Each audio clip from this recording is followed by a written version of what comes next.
તો રહેશે। આ આપણી ઉદ્ઘાટન બેઠક અહીંયા સંપન્ન થાય છે। સત્યાગ્રહો એક પછી એક ક્રમમાં એમની વાત થાય એ પ્રમાણે ગોઠવવા કોશિશ કરી છે। એટલે પહેલા સત્યાગ્રહની વાત એટલે કે દક્ષિણ આફ્રિકાના સત્યાગ્રહની વાત કરવા આપણી સાથે મીનળબેન દવે જોડાઈ રહ્યા છે। મીનળબેન કે બલકે બધા જ હવે આપણા એવા સ્વજનો છે કે જેમનો મુખ્ય પરિચય આપવા કરતાં આપણો અનુબંધનો પરિચય એ મજા પડે કહેવાની।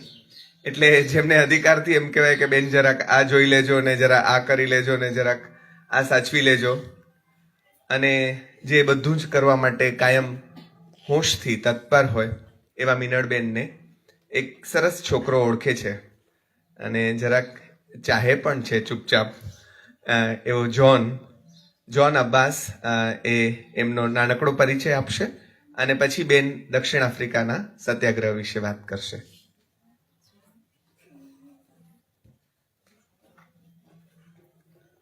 આદરણીય મીનળબેન દવે ભરૂચ કોલેજના નિવૃત્ત અધ્યાપક છે। એટલે પ્રશ્ન થતો હતો મને નિલેશભાઈને કે હમણાં ફેસબુક જોઈ કે નિવૃત્ત છે કે પ્રવૃત્ત છે, કે હવે જે ખરેખર પ્રવૃત્ત થયા છે। ઓથાર નામનો વાર્તા સંગ્રહ, વોલ્ગાની સ્વેચ્છા નવલકથાનો એમણે સરસ કરેલો અનુવાદ, ગોધુલી ભૈરપ્પાની નવલકથાનો પણ એક સરસ અનુવાદ, નર્મદા નદીને કાંઠેની ભરૂચ નગરીમાંથી તેઓ આવે છે અને ખૂબ સરસ રીતે બહોળું વાંચન, અને એ જ્યારે બોલવાનું શરૂ કરશે ત્યારે આખું જગત થંભી જશે અને આપણને અહીંયા જ બેઠા બેઠા સીધા દક્ષિણ આફ્રિકા લઈ જશે।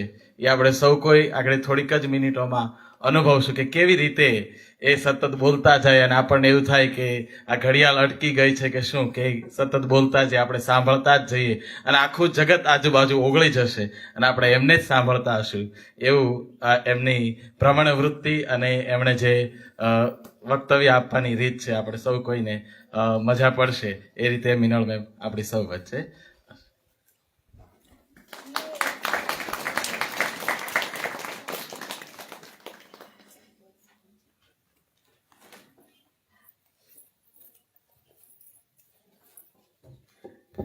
આદરણીય રમેશભાઈ, સર્વ વડીલો અને પ્રિય મિત્રો,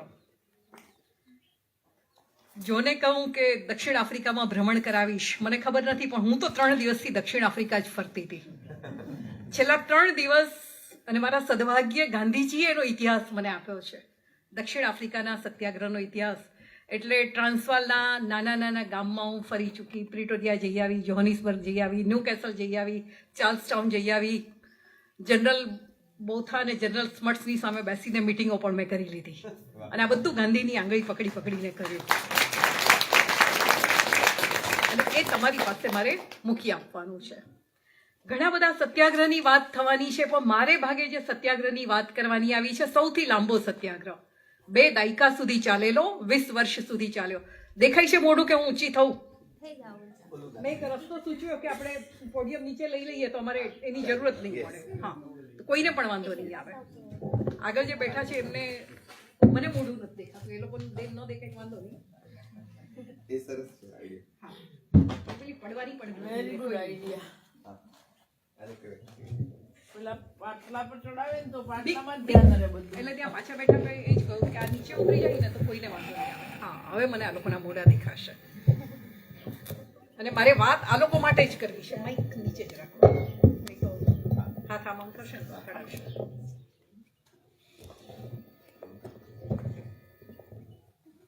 કારણ કે અમે ધોળા માથાવાળા તો આ બધું વાંચી ચૂક્યા છીએ એટલે એ લોકો ન સાંભળે તોય વાંધો નથી, વાત તમારી સાથે જ કરવી છે ને।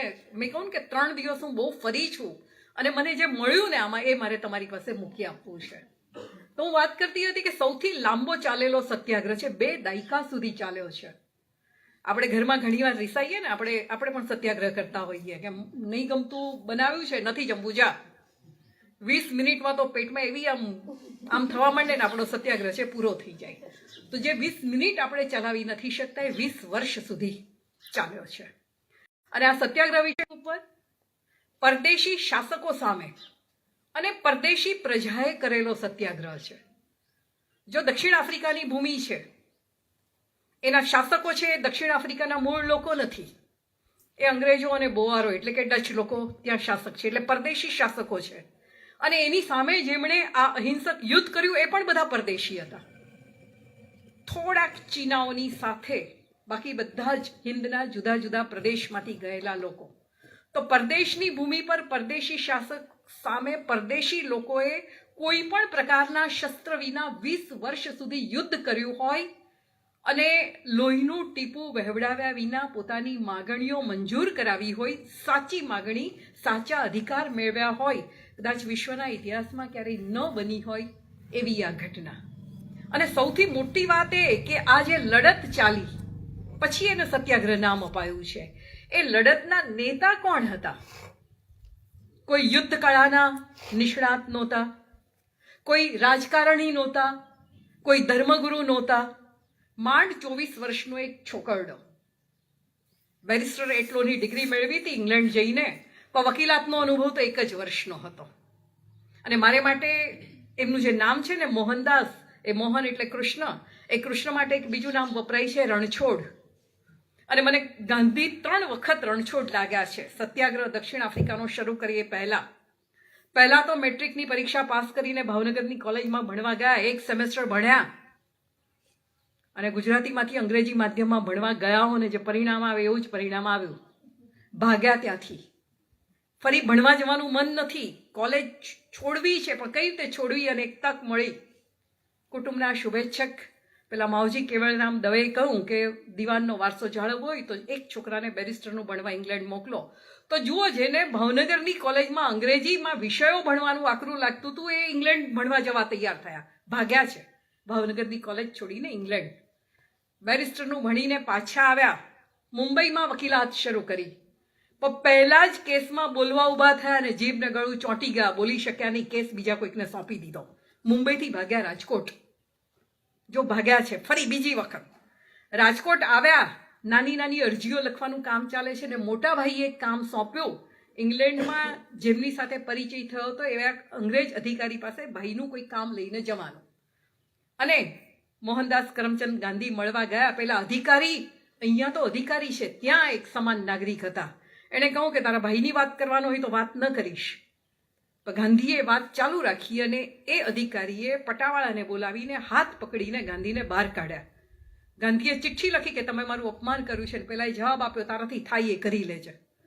ફિરોઝ શાહ મહેતા એ વખતના આપણા બહુ જ મોટા નેતા રાજકોટમાં હતા, એને લખ્યું તો ફિરોઝ શાહ મહેતાનો જવાબ હતો, ગાંધીને કહેજો કે અહીંયા રહેવું હોય તો આ બધું ભૂલી જાય, આવું તો રોજ થશે. હવે અહીંયાથી ભાગવું છે, આ વાતાવરણમાં કામ નથી કરવું. ક્યાં જવું? દર વખતે ક્યાંક કોઈક મદદ મળે છે. અને અહીંયા મદદ મળી. પોરબંદરની એક મેમણ પેઢીનો કેસ દક્ષિણ આફ્રિકામાં ચાલે છે. એના અંગ્રેજ વકીલને આ બધા ગુજરાતી રીત રિવાજો સમજાવી શકે ને ગુજરાતીમાં લખાયેલા નામાઓ અને હિસાબો એનો અંગ્રેજી અનુવાદ કરી આપી શકે એવા કોઈક માણસની જરૂર છે. વર્ષે 105 પાઉન્ડ પગાર, માત્ર 105 પાઉન્ડ પગાર. તમે અત્યારે એને કદાચ રૂપિયામાં કન્વર્ટ કરો તો 20,000 રૂપિયાથી વધારે ન થાય એટલો વાર્ષિક પગાર. એ માટે ચાલે આફ્રિકા. જો અહીંયા વકીલાત કરવાની હિંમત નહીં ચાલી એટલે પહેલા કોલેજ છોડીને ઇંગ્લેન્ડ ભાગ્યા, મુંબઈ છોડીને રાજકોટ આવ્યા ને હવે રાજકોટ છોડીને ભાગ્યા છે દક્ષિણ આફ્રિકા. અનુભવ એમના સિલકમાં માંડ 1 વર્ષનો હશે. કોર્ટમાં તો 2-4 વખત ગયા છે, બાકી અરજીઓ લખી છે, એ સિવાય બીજું બહુ કર્યું નથી. આટલા અનુભવની પોટલી લઈને આ માણસ દક્ષિણ આફ્રિકા પહોંચ્યો છે.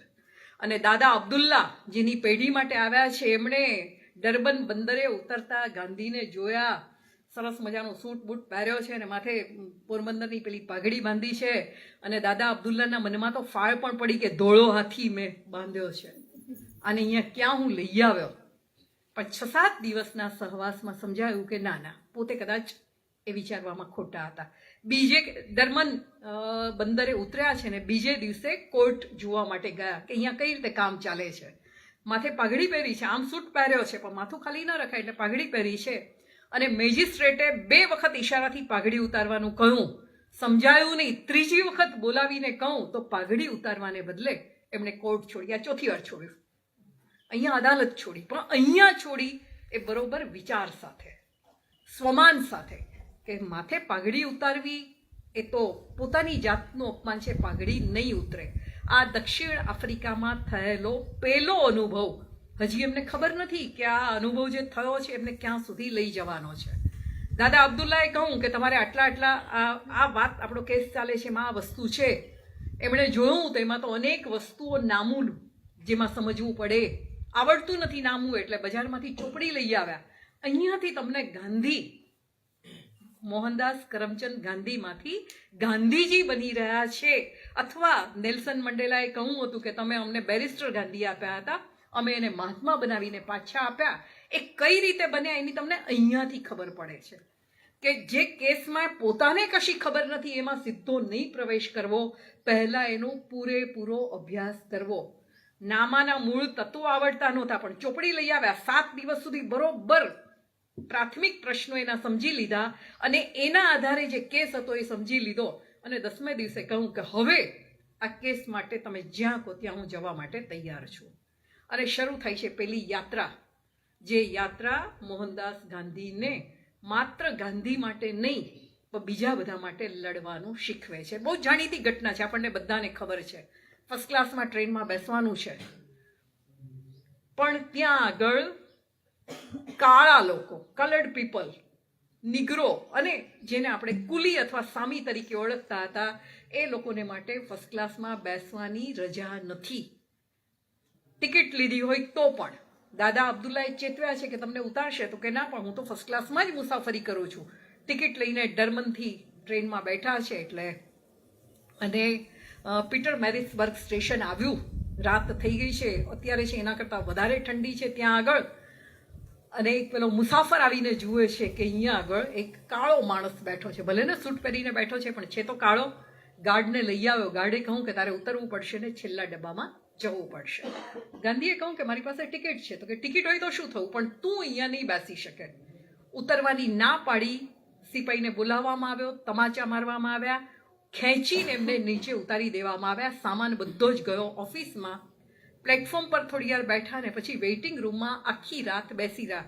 આત્મકથામાં એમણે નોંધ્યું છે કે ઠંડી બહુ લાગતી હતી, પણ કોટ બેગમાં હતો ને માગવા જતા બીક લાગતી હતી, કદાચ પાછું અપમાન થાય તો. હવે ગાંધી અહીંયા જન્મવાના શરૂ થાય છે. આખી રાત એમણે કહ્યું કે મારા મનમાં ધર્મ મંથન ચાલ્યું. 3 વિકલ્પ હતા. એક, ચૂપચાપ અપમાન સહન કરી લેવું. બીજું, આ બધું છોડીને પાછા જતા રહેવું. અને ત્રીજું, થાય એ રીતે એનો પ્રતિકાર કરવો. ચૂપચાપ સહન કરી લેવું એ તો નામર્દી છે. આ ગાંધીજીના શબ્દો છે. ચૂપચાપ સહન કરી લેવું એ તો નામર્દી છે. અને એમણે પ્રતિકાર કરવાનું નક્કી કર્યું. સવારમાં જ રેલવે કંપનીના મેનેજરને તાર કર્યો છે પોતાની સાથે થયેલા અન્યાય માટે. અને પછી નવી ટિકિટ લઈને ફરી આગળ ચાલ્યા છે. આગળ પહોંચ્યા છે ચાર્લ્સટાઉન. ટ્રેન સીધી એમને જ્યાં જવું છે ત્યાં પ્રિટોરિયા સુધી જતી નથી. વચ્ચે એમણે બેસવાનું છે સિગ્રામમાં, એટલે પેલા મોટી ઘોડાગાડી હોય જેમાં વધારે લોકો બેસી શકે. 4 ઘોડાથી ચાલતી હોય, અંતરે અંતરે ઘોડા બદલાય.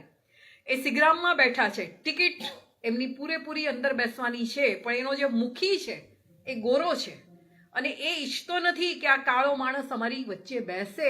એટલે એને બેસાડ્યા છે ક્યાં આગળ, પેલો જે ચલાવવા વાળો હોય એની બાજુમાં. ગાંધીને ખબર છે કે આ પોતાની સાથે અન્યાય થઈ રહ્યો છે, પણ આગલે દિવસે લડ્યા છે, આજે ફરી લડવા જાય તો પાછો એક દિવસ બગડે, બીજે દિવસે સિગ્રામ મળે. દિવસ બગાડવો નથી એટલે ચૂપચાપ હાંકેડુની બાજુમાં બેઠા. થોડી વાર પછી પેલા મુખી જે અંદર બેઠો હતો એને બીડી પીવાની ઈચ્છા થઈ. એટલે ચડવાનું પગથિયું હોય ત્યાં એક જૂનું પગલુંછણિયું નાખ્યું, કહું કે અહીંયા તું બેસ, હું તારી જગ્યાએ બેસીશ, મારે બીડી પીવી છે. ગાંધી કહે છે કે મેં બીતા બીતા પ્રતિકાર કર્યો કે તમે મને બહાર બેસાડ્યો એ તો બેઠો, હવે અહીંયા બેસવાનું કહો છો, હું નહીં બેસું. ફરી આગલે દિવસે જે બન્યું હતું એ ઘટનાનું રૂપાંતર. ગાળાગાળી, તમાચાઓ.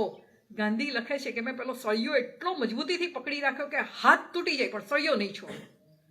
અને પછી અંદર બેઠેલા કોઈક ઉતારુને દયા આવી કે આ ભલો માણસ બિચારો ત્યાં બેઠો છે, તેને અંદર ન બેસવા દીધો, બહાર તો બેસવા દે. ત્યારે મુખીને શરમ આવી એટલે પછી કોઈ બીજાને એણે બહાર બેસાડ્યો અને પોતે એ બાજુ બેઠો. આખે રસ્તે મુક્કી ઉગામતો રહ્યો. અને ગાંધી કહે છે કે મેં વારંવાર ઈશ્વરને મારી વહારે આવવા માટે પ્રાર્થના કરી. આ બીજી વસ્તુ. આપણે જો ગાંધીનું જે રૂપાંતર થઈ રહ્યું છે ને અહીંયાથી સમજાય છે. પેલી રંભાદાઈએ કહું તું કે જ્યારે બીક લાગે ત્યારે રામને યાદ કરવાના, અને અહીંયા પેલો માણસ પોતાની સાથે કશું કરશે નહીં. બીક આપણા જેવો એ સામાન્ય માણસ છે. ગાંધી એ વખતે તો નિર્બળ માણસ છે, એને ડર પણ લાગે છે. તો ઈશ્વર બહારે આવે એના માટે પ્રાર્થના કર્યા કરી. પણ રાત્રે પછી એ સિગ્રામ જ્યાં રોકાયો ત્યાં પેલો મુખી બદલાઈ ગયો. ત્યાં આગળ પણ સિગ્રામ કંપનીને કાગળ લખ્યો કે મારી સાથે આવું થયું છે, અને જવાબ પણ તરત જ મળ્યો. મને એ વખતની ટપાલ વ્યવસ્થા માટે બહુ માન થાય. શરીફાબેનની સાથે ઘણીવાર અમારે વાત થઈ કે તરત જ જવાબ મળતા હતા. અહીંયા તો મહિનાઓ સુધી મેગેઝિન પણ નથી મળતા આપણી અત્યારની ટપાલ વ્યવસ્થામાં. તો સિગ્રામ કંપનીનો જવાબ પણ આવી ગયો કે હવે તમે આવતીકાલે જે સિગ્રામમાં બેસશો ત્યાં એ મુખી નહીં હોય, અને હવે સિગ્રામ હશે મોટો હશે, તમે આરામથી અંદર બેસી શકશો. અને બીજે દિવસે ખરેખર મોટા સિગ્રામમાં એ આગળ ચાલ્યા. જોનિસબર્ગ પહોંચ્યા છે. હવે અહીંયાથી ટ્રેન લેવાની છે, પણ પેલું આગળના બધા બુકિંગ તૂટતા ગયા એટલે રાત્રે કોઈક હોટલમાં રહેવાનું છે. એક હોટલમાં ગયા જગ્યા માટે. પેલા એ ઉપરથી નીચે જોયું કહી દીધું કે અમારી હોટલમાં જગ્યા નથી. એક હબસીએ એમને કહું કે અહીંયા આગળ એક અમેરિકન હોટલ ચલાવે છે અને એ હોટલમાં તમને રહેવાની સગવડ મળશે, કારણ કે એ અમેરિકન છે. આ બ્રિટિશ અને અમેરિકા એ બંને વચ્ચેનો ફેર એ પાછો ઇતિહાસનો જુદો વિષય થાય, આપણે એમાં નથી જતા. પણ અમેરિકન હોટલમાં મેનેજરે કહું કે હું જગ્યા આપું, પણ એક શરત, તમે જમવા માટે બધાની વચ્ચે નહીં આવી શકો, કારણ કે મારા બધા જ જે ગ્રાહકો છે એ બ્રિટિશર્સ છે. તમે આવો ને એ લોકો જો જતા રહે તો મારા ગ્રાહકો તૂટે, એટલે હું તમારા રૂમમાં તમને જમવાનું પૂરું પાડીશ. ગાંધીએ સ્વીકારી લીધું ને થોડી વારમાં બારણે ટકોરા થયા તો પેલો અમેરિકન મેનેજર હતો. એણે કહું કે ના, તમે બધાની વચ્ચે આવીને જમવા બેસો. મેં ગ્રાહકોને પૂછ્યું, એ લોકોને તમે આવીને જમો તો કોઈ વાંધો નથી. તો તમે જેનો વિરોધ કરો છો એ બધા જ ખરાબ નથી હોતા, સારા લોકો પણ હોય છે. એ અનુભવ ગાંધીને ત્યાં પણ થયો. અને છેલ્લી ટ્રેન એમણે પકડી જોહાનિસબર્ગ જવા માટેની. ફરી એ ફર્સ્ટ ક્લાસની ટિકિટ. બાજુમાં એક ગોરો મુસાફર છે. ગાર્ડ આવ્યો ને ગાર્ડે ગાંધીને કહું કે તું અહીંયાથી ઉઠ ને છેલ્લા કમ્પાર્ટમેન્ટમાં જા. ગાંધીએ કહું કે મારી પાસે ટિકિટ છે. તો કે મેં તને કહું ને કે છેલ્લે જા. ત્યારે પેલા મુસાફરે કહું કે જેન્ટલમેન બેઠા છે, મને કોઈ વાંધો નથી, તમને શું વાંધો છે, ભલે ને બેઠા. અને ત્યારે ગાર્ડ બબડતો ગયો કે તમને કુલી સાથે બેસવાનો શોખ થતો હોય તો ભલે બેસો. તો જેની સામે વિરોધ કરવાનો હતો એમાં ક્યાંક આવા સારા લોકો પણ હતા. એ ગાંધી ત્યાં આગળ પણ નોંધતા ગયા છે. અને હવે પોતાની જગ્યાએ પહોંચીને ત્યાંના લોકો સાથે આ વાત કરી ત્યારે એ લોકોએ કહું કે અમારે તો આ રોજનું થયું. રોજના આવા અનુભવો, આટલા અપમાનો અમારે સહન કરવા પડે છે, પણ કમાવું હોય તો અમારે આ અપમાનોના ઘૂંટડા પી જઈને અહીંયા રહેવું પડે. અને આગળ જતા ગાંધીએ આમાં એક સરસ વાત લખી છે કે દેશમાં આપણે ત્યાં અમુક લોકો માટે એક જુદો વાડો હતો. કાયદાએ શબ્દ ઉપર પ્રતિબંધ મૂક્યો છે એટલે હું નામ નહીં બોલું. દલિતો માટેનો જુદો વાડો હતો, અને આપણે દલિતોને જે રીતે હળે કરતા હતા, અસ્પૃશ્ય રાખતા હતા, આપણામાં ભળવા નહોતા દેતા, એની સજા જાણે કે અહીંયા આપણા લોકોને દક્ષિણ આફ્રિકામાં મળી રહી હતી. આપણે ત્યાં જાતિભેદ હતો, ત્યાં આગળ રંગભેદ હતો. કેમ આવો રંગભેદ છે એને માટે થોડોક દક્ષિણ આફ્રિકાનો ઇતિહાસ પણ આપણે સમજીએ, કારણ કે આ સત્યાગ્રહના પાયામાં એ વસ્તુ રહી છે, એટલે આપણે જરાક દક્ષિણ આફ્રિકાના ઇતિહાસને પણ સમજવો પડે. એ વર્ષોમાં 4 રાજ્યનું બનેલું આ દક્ષિણ આફ્રિકા. દક્ષિણ આફ્રિકા જેમ ભારત અંગ્રેજોનું ગુલામ હતું એ જ રીતે અંગ્રેજોનું ત્યાં શાસન, એટલે એમની વડી સરકાર બ્રિટિશ સરકાર. પણ આ જે 4 રાજ્યો હતા એ 4 રાજ્યોની પોતાની સ્વતંત્ર ધારાસભા હતી. જેમ આપણે ત્યાં 1935 પછી પ્રાંતિક સ્વરાજ આવ્યું એવી રીતે ત્યાં આગળ પણ હતું. હવે આ દક્ષિણ આફ્રિકાની મૂળ જે નિવાસીઓ હતા એ ઝુલુ જાતિના, આપણે જેને હબસી તરીકે કહીએ, ઓળખાવીએ છીએ. બહુ જ ભલા ભોળા બિચારા, નીતિથી ચાલવાવાળા, કાચું ખાવાવાળા, મકાઈ બાફીને એનું ભૈડકું ખાય અથવા મકાઈ આખી બાફીને ખાઈ જાય, એમનો મુખ્ય ખોરાક. માંસાહાર એમનો ખોરાકનો એક ભાગ. પણ એ સિવાય કોઈનું પડાવી લેવામાં કે એમાં ન માને એ પ્રકારના લોકો. 1500ની સાલની આસપાસ ડચ લોકો, જેને આપણે ઇતિહાસમાં વલંદા તરીકે ઓળખાવ્યા, હોલેન્ડથી વેપારીઓ ત્યાં આગળ આવ્યા. એ લોકોએ અહીંયા આગળ ખેતી શરૂ કરી, નાના મોટા વેપાર શરૂ કર્યા, અને લગભગ 100 વર્ષ પછી અંગ્રેજો પણ અહીંયા આગળ આવ્યા. એટલે પહેલા ડચ લોકો આવ્યા, પછી અંગ્રેજો આવ્યા, અને આ ડચ લોકો ધીમે ધીમે અહીંયાની પ્રજા સાથે ક્યાંક ભળ્યા પણ ખરા, કેટલાક અહીંયા પરણ્યા પણ ખરા. અને એ પછી જે એ લોકોની જાતિ વધતી ગઈ, એ લોકો બોઆર તરીકે ઓળખાયા અને એમની જે ભાષા હતી એ ભાષા ટાલ ભાષા તરીકે ઓળખાઈ. અને આ બંને અંગ્રેજો અને ડચ લોકો ગોરા ખરા, યુરોપિયનો ખરા, પણ એ બંનેની વચ્ચે સંઘર્ષ ચાલ્યા કરે પોતાની સત્તા જમાવવા માટેનો. તો આ જે 4 ધારાસભાઓ હતી, 4 એના જે રાજ્યો હતા, નાતાલ, ટ્રાન્સવાલ, ફ્રી ઓરેન્જ સ્ટેટ અને કેપ કોલોની, આ 4 રાજ્યોમાં આ બંને કોમ વચ્ચે નાના મોટા છમકલાઓ, નાના મોટા યુદ્ધ થયા કરે. પણ જે બોઆર પ્રજા હતી ને મૂળભૂત રીતે યોદ્ધાઓ, એટલે એ લોકો લગભગ યુદ્ધની અંદર એ લોકો વિજય મેળવે. અહીંયા એ લોકોએ જોયું કે આ ઝુલુ જાતિના જે હબસી લોકો છે એ કંઈ બહુ ખેતીમાં ને એમાં આપણને કામ નથી લાગતા, કારણ કે એ લોકો જંગલમાં વસવાવાળા, એમને બંધન નહીં ગમે. તો અહીંયા ખેતી ને એ બધું કરવું હોય તો આપણને થોડાક મજૂરોની જરૂર પડશે. તો શરૂઆતમાં એ લોકો મોરેશિયસથી ને ત્યાંથી મજૂરો લાવ્યા. પણ પછી ભારત, હિન્દુસ્તાન એમની કોલોની બની ગયું એટલે હિન્દુસ્તાનના દક્ષિણ ભારતમાંથી અને આ બાજુ બિહાર ને ઉત્તર પ્રદેશ ને ત્યાંથી એ લોકો મજૂરો લાવવા માંડ્યા, જેને આપણી ભાષામાં ગિરમિટિયા તરીકે ઓળખાવ્યા. મૂળ એગ્રીમેન્ટ શબ્દ, 5 વર્ષના એગ્રીમેન્ટ માટે એમને લાવવામાં આવે. એ 5 વર્ષ દરમિયાન એ લોકોએ જે ખેતરો હોય એમાં કામ કરવાનું અને પછી 5 વર્ષ પછી એ લોકો સ્વતંત્ર ઈચ્છે તો અહીંયા આગળ જ જમીનનો નાનો ટુકડો લઈને ખેતી કરી શકે, નાનો મોટો વેપાર કરી શકે, સ્વતંત્ર કોઈ પણ કામ કરી શકે, ને ઈચ્છે તો એ લોકો પોતાને ત્યાં પાછા જઈ શકે. તો મોરેશિયસથી થોડાક મજૂરો એવી રીતે આવેલા, એવી રીતે થોડાક અહીંયાથી આવ્યા અને થોડાક મજૂરો મલેશિયાથી, એટલે મલાયા તરીકે ઓળખાતું હતું, ત્યાંથી આવ્યા. જે કેપ કોલોની હતી એમાં સૌથી વધારે આ મલાઈ લોકોની સંખ્યા હતી. એ લોકો મૂળભૂત રીતે મુસ્લિમો, અને એટલે ત્યાં આગળ બહુ હિન્દી મજૂરો ગયા નહીં અને ત્યાં આટલો રંગભેદ ન રહ્યો. પણ ટ્રાન્સવાલ એટલે કે નાતાલ, ટ્રાન્સવાલ અને ફ્રી ઓરેન્જ અથવા તો ઓરેન્જિયા સ્ટેટ હતું, ત્યાં આગળ બોઆરો અને અંગ્રેજોની સંખ્યા વધારે. શાસક પણ ખરા, અને આજે એગ્રીમેન્ટ કરીને આવેલા એ લોકો એમના 5 વર્ષના ગુલામ હતા, અને પછી એ લોકોએ સ્વતંત્ર રહેવાનું શરૂ કર્યું તો પણ એ તો ગુલામ જ ગણાય, કારણ કે એ લોકો ભણેલા નહોતા, એ લોકોની પાસે પોતાના કહેવાય એવા કોઈ ઘર નહોતા. પણ 1860ની સાલમાં પોરબંદરથી પહેલા મેમણ વેપારી અહીંયા આગળ આવ્યા. એ મલેશિયામાં કામ કરતા હતા અને એણે જોયું કે અંગ્રેજો અને ડચ લોકો દક્ષિણ આફ્રિકામાં બહુ કમાઈ છે, તો આપણે કેમ ન જવું. એટલે 1860માં પહેલા મેમણ વેપારી દક્ષિણ આફ્રિકા ગયા અને 5 વર્ષમાં તો પોરબંદરની આસપાસથી એટલા બધા મેમણ અને ખોજા વેપારીઓ દક્ષિણ આફ્રિકામાં આવવા માંડ્યા કે પેલી જે ફ્રી ઓરેન્જ સ્ટેટ અને કેપ કોલોની એ 2 સ્ટેટે તો ધારો બહાર પાડ્યો કે હિન્દી વેપારીઓએ અમારે ત્યાં આવવું નહીં. એટલે કેપ કોલોનીમાં 10 વેપારી હતા, એ લોકોને કાઢી મૂકવામાં આવ્યા, અને જે ફ્રી ઓરેન્જ સ્ટેટ હતું ત્યાં આગળ માત્ર વેઇટર તરીકે કે મજૂર તરીકે હિન્દીઓને રહેવાની છૂટ, બાકી એ લોકો પોતાની જમીન ન ખરીદી શકે, ત્યાં આગળ રહી ન શકે. એટલે બાકી વધ્યા 2 રાજ્ય, ટ્રાન્સવાલ અને નાતાલ. આ ટ્રાન્સવાલ અને નાતાલની અંદર એગ્રીમેન્ટમાંથી મુક્ત થયેલા હિન્દીઓ, વેપાર માટે આવેલા વેપારીઓ, અને આ વેપારીઓ જેમને પોતાની સાથે મહેતાનું કામ કરવા માટે લાવ્યા હતા, એવા મહેતાઓ, એ બધાની સંખ્યા ધીમે ધીમે વધવા માંડી. આ દરમિયાન જે એગ્રીમેન્ટમાંથી મુક્ત થયા હતા એવા ફ્રી ગિરમિટિયાઓ હતા, એમાંથી કેટલાક જુવાનિયાઓ એવા નીકળ્યા કે જે લોકોએ ધર્માંતર કર્યું, એ લોકો ખ્રિસ્તી બની ગયા, અને ખ્રિસ્તી બન્યા એટલે એ લોકોએ શિક્ષણ મેળવ્યું. એટલે એક હિન્દીઓનો એક ત્રીજો વર્ગ એવો ઊભો થયો કે જે હિન્દી હતા પણ એમને આ બાકીના હિન્દીઓ સાથે કોઈ જ નિસ્બત નહોતી. એ લોકોના બધા નિર્ણયો, એ લોકો કેવી રીતે જીવવું, એ બધું ચર્ચના પાદરી નક્કી કરે એ પ્રમાણે જ એ લોકો જીવતા. એ લોકો આ ગિરમિટિયાઓ સાથે કે વેપારીઓ સાથે કે મહેતાઓ સાથે ભળ્યા નહીં.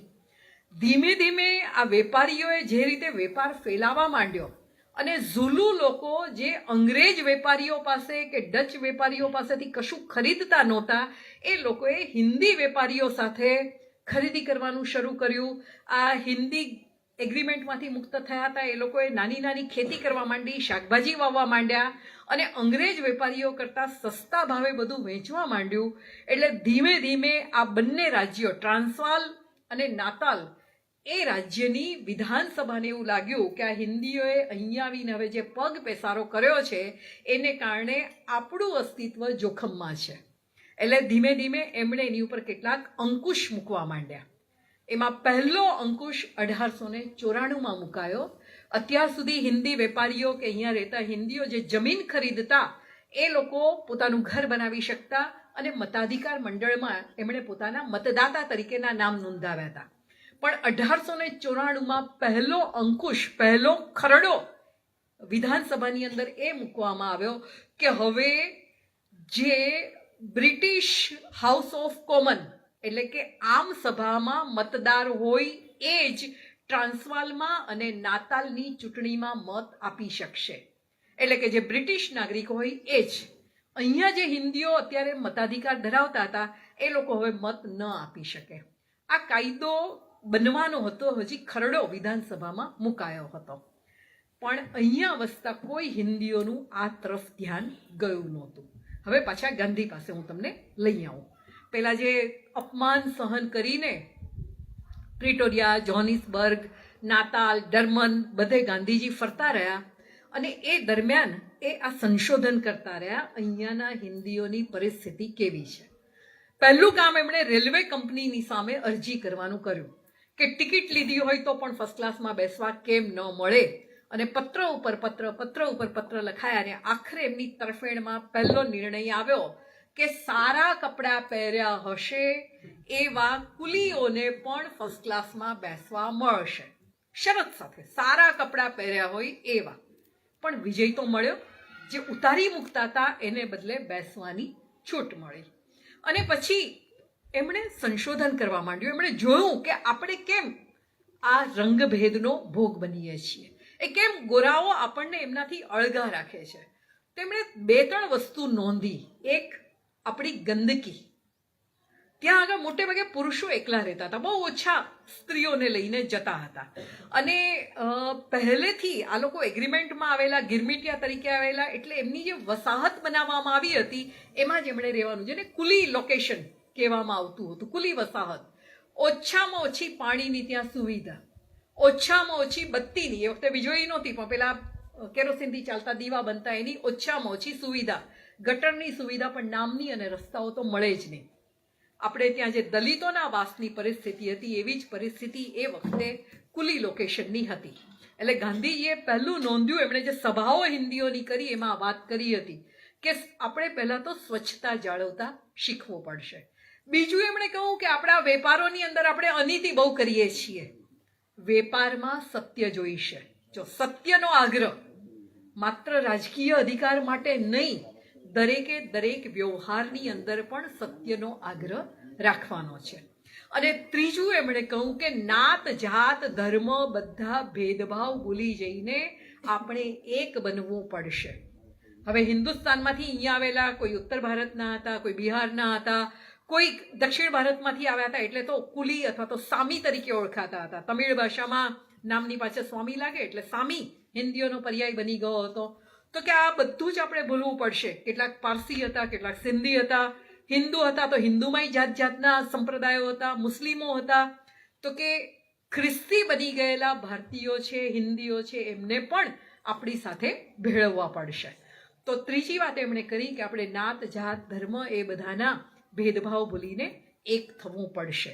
અને ચોથો પ્રયત્ન એમણે કર્યો કે અહીંયા જે 2 પેઢી વચ્ચે જે ક્લેશ ચાલે છે, જેને કારણે કોર્ટમાં કેસ થઈ રહ્યો છે, વકીલોના ખિસ્સા ભરાઈ રહ્યા છે, પેઢીના પૈસા જઈ રહ્યા છે, એનો ક્યારે તરફેણમાં ચુકાદો આવશે, કોની તરફેણમાં ખબર નથી.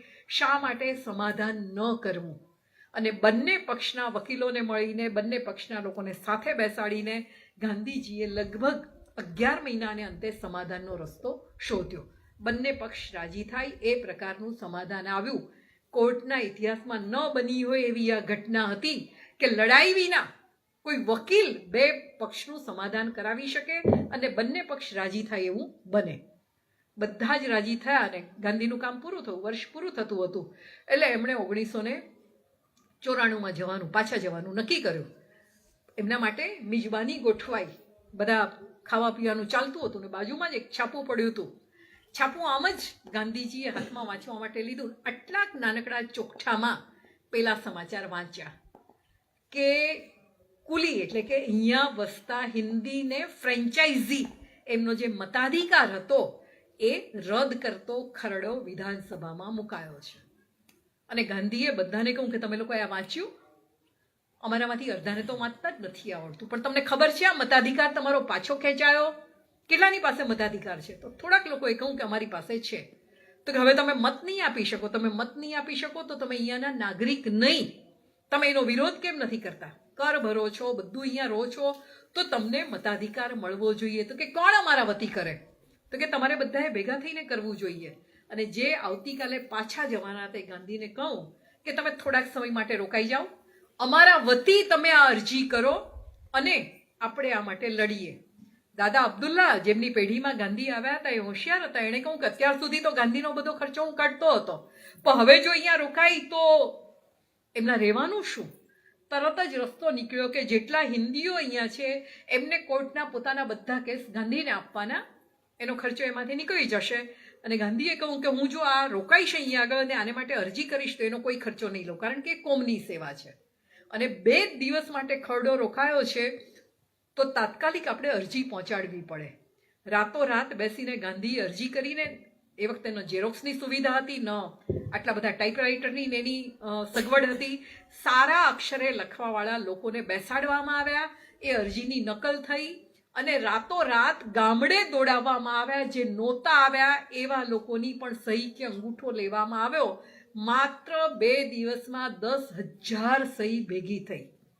તમે કલ્પના કરો, જે વખતે ગામડે ગામડે બસ નહોતી પહોંચી, ટ્રેન નહોતી પહોંચી, વીજળી નહોતી, ઝેરોક્સ મશીન નહોતા, મોટર નહોતી, ક્યાં તો ચાલીને જવાનું હતું કે સિગ્રામમાં બેસીને જવાનું હતું, એમાં પરદેશની ધરતી પર 2 દિવસમાં 10,000 લોકોની સહી એકઠી કરવી. આ ક્યારે થઈ? ગાંધીની શબ્દની તાકાત હતી. અને આ શબ્દ હું બોલું છું એવો ઉપર છલ્લો શબ્દ નહોતો, એ અંદરથી નીકળેલો શબ્દ હતો. કોઈ પણ પ્રકારના સ્વાર્થ વિના કોમના ભલા માટે નીકળેલો આ શબ્દ હતો. અને એ શબ્દમાં સામેવાળા માટે કોઈ પણ પ્રકારનો વેરભાવ નહોતો. આ બહુ જ સૂક્ષ્મ વિવેક છે. કોઈકના દુષ્કૃત્યનો તમે વિરોધ કરો છો, પણ એ દુષ્કૃત્યનો વિરોધ કરતી વખતે વ્યક્તિનો વિરોધ તમે નથી કરતા. એ વ્યક્તિ માટે તમારા મનમાં કોઈ પણ પ્રકારનો દુર્ભાવ ન હોવો જોઈએ. બહુ બહુ અઘરી વસ્તુ છે આ. સંત કે મહાત્મા એમને નથી કહ્યા. અને 10,000 લોકોની સહીવાળી અરજીએ પહોંચી. ખરડો માત્ર મુલતવી રહ્યો, કાયદામાં ન પસાર થયો, પણ પાછો પણ નથી ખેંચાયો. અને હવે ગાંધીનો દક્ષિણ આફ્રિકાનો નિવાસ શરૂ થાય છે. બધેથી ભાગ્યા છે, પણ આ જગ્યાએ એમને રોક્યા છે. અહીંયા પેલા લોકોની જે 1 વર્ષની એમણે પરિસ્થિતિ જોઈ, જે ગિરમિટિયાઓની સ્થિતિ હતી, એ જોઈ અને એમણે નક્કી કર્યું કે આ કોમના કામ માટે તો અહીંયા આગળ રોકાવું પડશે. એમનો જે અજંપો હતો ને, એમને ખબર નહોતી પડતી કે શું કરવું છે. એ અજંપાનું નિવારણ અહીંયા થયું. અહીંયા એમને રસ્તો મળ્યો કે મારે જે કંઈક કરવું છે એ અહીંયા આગળ થઈ શકશે. એક બાજુ એમની વકીલાત શરૂ થઈ અને બીજી બાજુ પ્રજા માટેનું કામ શરૂ થયું. 2, 3, 4 મહિના વીત્યા હશે. એક માણસ એમને ત્યાં આવ્યો. આખા શરીરેથી લોહીની ધાર છે, બહુ જ પાતળો હોય, એની પર બહુ જ સિતમ થયા હોય એવો એ માણસ આવીને એણે પહેલું કામ માથા પરથી ફાંટો કાઢીને ગાંધીના પગમાં મૂકવાનું કર્યું. તમિળ ભાષામાં બોલે છે, શું બોલે છે સમજાતું નથી. ગાંધીના એક મહેતાજી કારકુન તમિળ ભાષી હતા, એણે સમજાવ્યું. આવનાર માણસનું નામ છે બાલા સુંદરમ. એમાં આગળનો બાલા શબ્દ કાઢીને પાછળનો જે સુંદરમ શબ્દ હતો, આપણી ગુજરાતી ભાષાને કવિએ પોતાના ઉપનામ તરીકે સ્વીકાર્યો. આપણે સુંદરમ તરીકે જેને ઓળખીએ છીએ, ત્રિભુવનદાસ લુહાર, એમણે ઉપનામ આ બાલાસુંદરમના સુંદરમમાંથી લીધું હતું. અને એણે પોતાની વાત કરી. એ કોઈ અંગ્રેજ માલિકને ત્યાં એગ્રીમેન્ટ હેઠળ આવેલો. પણ એ માલિક એટલા બધા સિતમ કરતો હતો, એટલા બધા એની ઉપર ત્રાસ ગુજારતો હતો, મારતો હતો, ખાવા પીવાનું પૂરું ન મળે, કામના કલાકોની કોઈ નક્કી નહીં. અને ગાંધીજી દ્રવી ઉઠ્યા કે શું કરવાનું. એમની પાસે 2 રસ્તા હતા. કાં તો આ બાલાસુંદરમ વતી કોર્ટમાં કેસ કરે અને માલિકને સજા કરાવે, અથવા તો એનું એગ્રીમેન્ટ બદલાવે, એનો કોઈ માલિક બદલાવવામાં આવે જે માલિક ભલો હોય. એટલે ગાંધીએ પહેલા મૂળ માલિકને કહું કે જો મને તારી સામે કોઈ વાંધો નથી, હું તારી સામે કેસ કરવા ઈચ્છતો નથી, તને સજા થાય એવું નથી ઈચ્છતો, પણ આનું એગ્રીમેન્ટ બદલવામાં તું મદદ કર તો તારી સામે અમે કેસ નહીં કરીએ. અને એણે હા પાડી અને ગાંધીજીએ કોઈ ભલો ગોરો શોધ્યો અને પેલું બાલાસુંદરમનું એગ્રીમેન્ટ એની પાસે કરાવી આપ્યું. પણ દ્રવી ઉઠ્યા કે અહીંયા આવતા લોકોની આ પરિસ્થિતિ છે, હવે એમના માટે પણ કામ થવું જોઈએ. જો પોતાની તો વકીલાત ચાલે છે, પોતાને પૈસા માટે કામ નથી કરવું, આ કામ કરવું છે કોઈનું ભલું કરવા માટે, કોઈની પીડા ઓછી કરવા માટે થઈને, કોઈનું દુઃખ ઓછું કરવા માટે થઈને, અને એને થયેલા અન્યાયની સામે પ્રતિકાર કરવા માટે કામ કરવું છે. એ જ થોડોક સમય થયો હશે ને બોઆર યુદ્ધ શરૂ થયું. મેં કહું કે અહીંયા ડચ અને અંગ્રેજો વસતા હતા અને એ લોકો પોતાની સત્તાની સ્થાપના માટે વારંવાર એ લોકોના યુદ્ધ ચાલ્યા કરતા હતા અને આ યુદ્ધ 3 વર્ષ સુધી ચાલ્યું છે. અને એમાં જે ખુવારી થતી હતી ત્યારે હવે પાછો ગાંધીનો સૂક્ષ્મ વિવેક અહીંયા આગળ આવે છે. આ ચાલતું હતું એ દરમિયાન એમણે પોતાના સાથીદારોને કહું કે આપણે જેમની સામે લડતા હોય એ મુશ્કેલીમાં હોય ને ત્યારે આપણાથી એની મુશ્કેલીમાં વધારો ન કરાય. બીજું, આપણે જો અહીંયા આગળ અહીંયાની રૈયત તરીકે અધિકાર માગતા હોઈએ તો આપણે ફરજ પણ બજાવવી પડે, આપણે લડાઈમાં જોડાવું પડે. શસ્ત્ર વાપરતા આવડતા નથી એટલે સ્વયંસેવક તરીકે જોડાવાનું નક્કી કર્યું. તાલીમ લીધી ડૉક્ટર પાસે અને કેટલા બધા બોઆરો કે ઘાયલ થઈને આવેલા અંગ્રેજો એ બધાની સેવા કરી. આ દરમિયાન અંગ્રેજોએ જાહેર કર્યું હતું કે જો અમે જીતીશું તો જેટલા અન્યાય કરતા કાયદાઓ છે એ બધા કાયદાઓ અમે નષ્ટ કરી દઈશું, એ બધા કાયદાઓનો અમે નાશ કરી દઈશું અને સામાન્ય માણસને પણ અધિકાર મળે એવા નવા કાનૂનો લાવીશું. એટલે આપણી હિન્દી પ્રજા તો ખુશ હતી કે જો અંગ્રેજો જીતશે તો આપણને બધા જ અધિકાર મળવાના છે. અને 1900ની સાલમાં યુદ્ધ પૂરું થયું એટલે ગાંધીજીને થયું કે હવે મારું કામ પૂરું થઈ ગયું, કારણ કે અંગ્રેજો જીતી ગયા છે અને એટલે હવે હિન્દી પ્રજાને પોતાના બધા મૂળભૂત અધિકારો મળી જશે. સોરી, હું સાલ ખોટી બોલી. 1896માં યુદ્ધ પૂરું થયું એટલે એમણે કહ્યું કે તો હવે મારે પાછું જવું જોઈએ.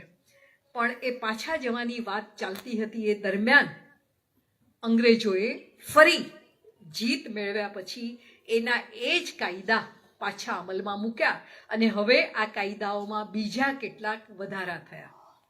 અત્યાર સુધી અહીંયા જે ગિરમિટમાંથી મુક્ત થયેલા લોકો હતા એ રહેતા હતા, એમણે હવે જો અહીંયા રહેવું હોય તો વ્યક્તિ દીઠ દર વર્ષે 25 પાઉન્ડનો માથા દીઠ કર ચૂકવવાનો. એ રકમ બહુ મોટી લાગી એટલે પછી એ 3 પાઉન્ડ ઉપર આવીને અટકી. બીજું, અહીંયા ટ્રાન્સવાલમાં રહેવા માટે એ લોકોએ પરવાના કઢાવવાના અને પરવાના કઢાવવા હોય તો છબી આપવાની એટલે કે ફોટો આપવાનો, સહી કરવાની અને પોતાના આંગળાની છાપ આપવાની. અને ત્રીજું, હવે બહારથી જે કોઈ હિન્દી આવે, જો માત્ર હિન્દીઓ માટે જ આ નિયમ, બાકી કોઈ માટે નહીં, એ લોકોને અહીંયાની એટલે કે અંગ્રેજી ભાષામાં લખતા વાંચતા આવડતું હોય તો જ એ લોકોને અહીંયા આવવા મળશે. અને હવે આની સામે તો ઝુંબેશ ચલાવવી પડે. 3 પાઉન્ડ એટલે એટલી મોટી રકમ હતી, 8 વર્ષથી મોટા દરેક વ્યક્તિએ ચૂકવવાનો. હવે પેલા મજૂરી કરીને આખા વર્ષના માંડ 50 પાઉન્ડ કમાતા હોય એમાંથી 12 પાઉન્ડ તો 4 જણનું કુટુંબ હોય તો એમાં ચૂકવી દેવાના આવે. પેલી છાપ આપવાની બીજા કોઈએ નહીં આપવાની. આ છાપ આપવાની પ્રથા અત્યાર સુધી તો માત્ર ગુનેગારો માટે જ હતી, તો હિન્દીઓ કંઈ ગુનેગાર થોડા છે કે એમણે છાપ આપવાની. અને છબી તો અપાય જ નહીં, કારણ કે મુસ્લિમોમાં તો છબીનો સખત વિરોધ છે. એટલે પછી એટલું નીકળ્યું કે ભાઈ સ્ત્રીઓની પેલી છાપ નહીં લેવાય અને છબી કોઈની નહીં લેવાય, પણ 3 પાઉન્ડનો કર અને નવા હિન્દીઓને તો અહીંયા આવવા મળશે નહીં.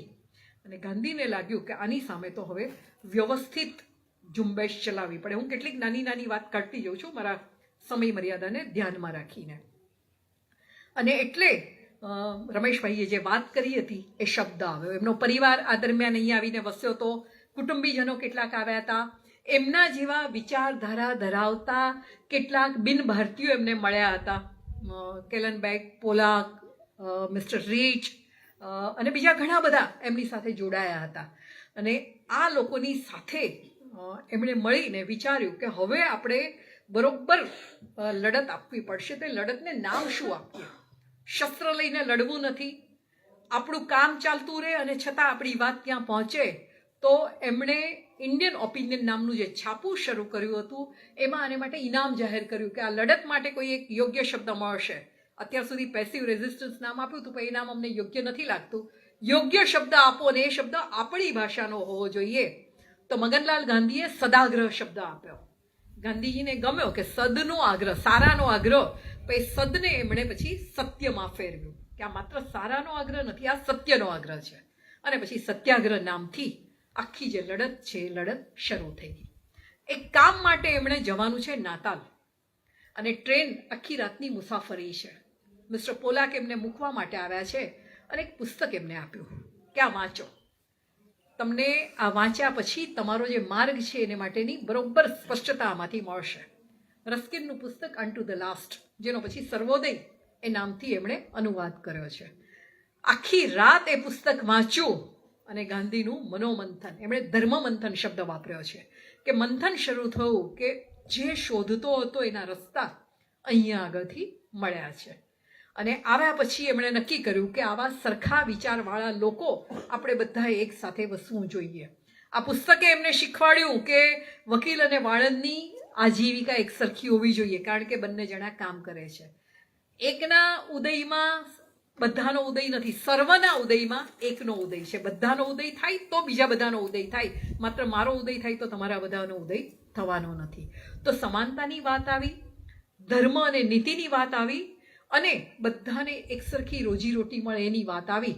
10 જ દિવસમાં એમણે એક જગ્યા ખરીદી 100 એકરની, જેને ફિનિક્સ આશ્રમ એવું નામ અપાયું. દરેકને 3-3 એકર જમીન આપી દેવાઈ.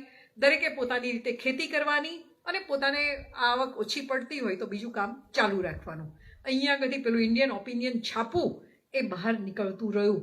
લોકોમાં એમની વાત પહોંચાડવા માટેનો એક બહુ જ સારો રસ્તો હતો. આ કામ ચાલતું હતું એ દરમિયાન એક નાનકડો બળવો થયો, જેને ઇતિહાસ ઝુલુ બળવા તરીકે ઓળખાવે છે. જે 3 પાઉન્ડના વિરોધની વાત ચાલતી હતી, પેલા ઝુલુ લોકોએ પણ વિરોધ કર્યો કે અમે શા માટે 3 પાઉન્ડ આપીએ. અને એ કર ઉઘરાવવા માટે આવેલા અધિકારી ઉપર એક ઝુલુ સરદારે કહ્યું કે એને મારી નાખો. એટલે એને મારી નાખવામાં આવ્યો. માત્ર એક અધિકારીને મારી નાખ્યો તો એના બદલામાં અંગ્રેજી સલ્તનતે ઝુલુઓના ગામડાઓ બાળી નાખ્યા. તમે એની સાથે આપણા છેલ્લા 20 વર્ષ પહેલા બનેલી ઘટનાના ઇતિહાસને જોડી દઈ શકો. સ્ત્રીઓ પર અત્યાચાર કરવામાં આવ્યા, નાનકડા બાળકોને એટલી ખરાબ રીતે મારી નાખવામાં આવ્યા.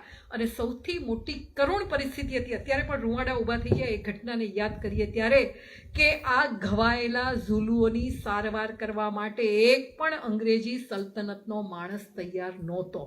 અને ત્યારે ગાંધીજી ફરી પાછા પોતાની પેલી જે બોઅર યુદ્ધ વખતે સ્વયંસેવક તરીકે સેવા કરી હતી એની સાથે પાછા આવ્યા. કેટલાક લોકોની સાથે એમણે સેવા શરૂ કરી અને એમણે કહ્યું કે બોઅર યુદ્ધની હિંસા તો કોઈ હિંસા નહોતી, આટલો ભયાનક અત્યાચાર મેં ક્યારેય જોયો નહોતો.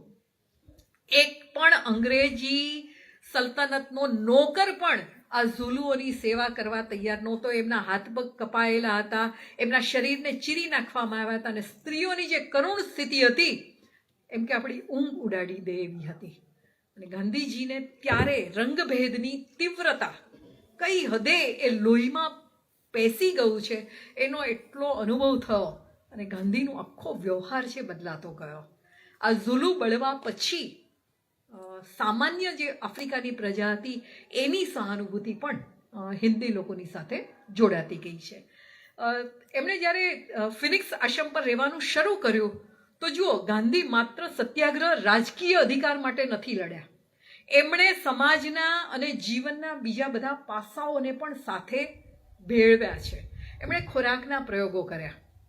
એમણે ભારત આવ્યા ત્યારે જોયું હતું કે ભારતીય નેતાઓ છે ને, એ નેતાઓ એક બાજુથી અંગ્રેજોના ગુલામ છે ને બીજી બાજુથી પોતાની આદતોના ગુલામ છે. એ કોંગ્રેસમાં ગયા હતા ત્યારે એમણે જોયું હતું કે એક પણ કોંગ્રેસના નેતા પોતાના વસ્ત્ર પણ જાતે નથી પહેરતા.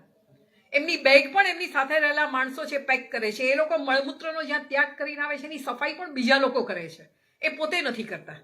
એટલે એ આ બધું એમણે જોયું હતું. એમાંથી જ્યારે ફિનિક્સ આશ્રમમાં રહેવાનું શરૂ કર્યું ત્યારે સ્વાશ્રય પર, પોતાનું કામ જાતે કરવા ઉપર એમણે ભાર મૂક્યો. દરેક કામ દરેકે કરવું જોઈએ. એટલે જાજરૂની વ્યવસ્થા પણ ગાંધી પોતે સંભાળે છે.